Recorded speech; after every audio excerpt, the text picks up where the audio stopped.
In the Heart of the Sea tells the true story of the tragedy at sea that inspired Moby Dick, including some of the most disturbing parts of the tale. Although Ron Howard's feature film adaptation was expected to be a true epic, it received mixed reviews, which often criticized its pacing but praised the talent of the actors. The cast of In the Heart of the Sea includes Chris Hemsworth, Cillian Murphy, and Tom Holland.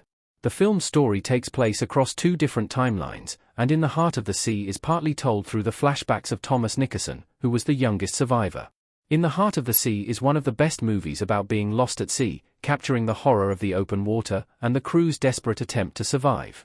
It is about the whaling ship Essex, which sank after being attacked by a sperm whale.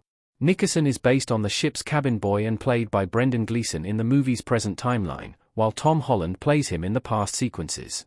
Though the movie might not be completely historically accurate, In the Heart of the Sea's ending inspires Herman Melville to write Moby Dick, which is historically accurate.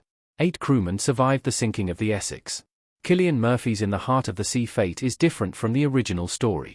After the real-life sinking of the Essex, only 8 men survived to return home, and they are all represented in Ron Howard's In the Heart of the Sea. As the movie shows, after the whale's attack, the men reach Henderson Island, where some of the men stay. The rest set sail in 3 boats, which were then separated, with one boat disappearing and the other 2 being rescued at different times. 5 men were rescued from the boats while 3 were found on the island.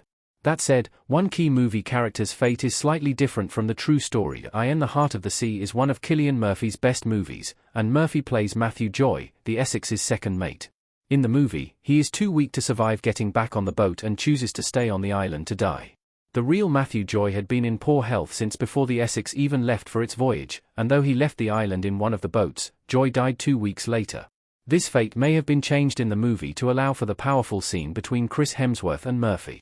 Did the Essex survivors really turn to cannibalism? Captain Pollard's fate is even more heartbreaking in real life. Gary Beadle with people in the Hearts of the Sea. In the Heart of the Sea may have some beautiful cinematography, but it does not shy away from depicting the disturbing events that happened during the Essex shipwreck. One of these is the desperate crew beginning to eat each other.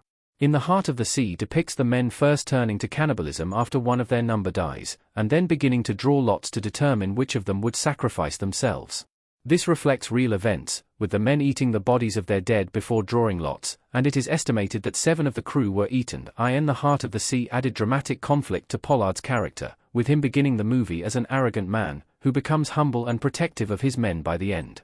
While the real man and his movie counterpart both had to retire from whaling after another shipwreck led to him being considered unlucky by the other sailors, In the Heart of the Sea missed an even more tragic detail. The real Pollard became a night watchman, and every year on the anniversary of the Essex's sinking, he observed a fast in honor of his crew.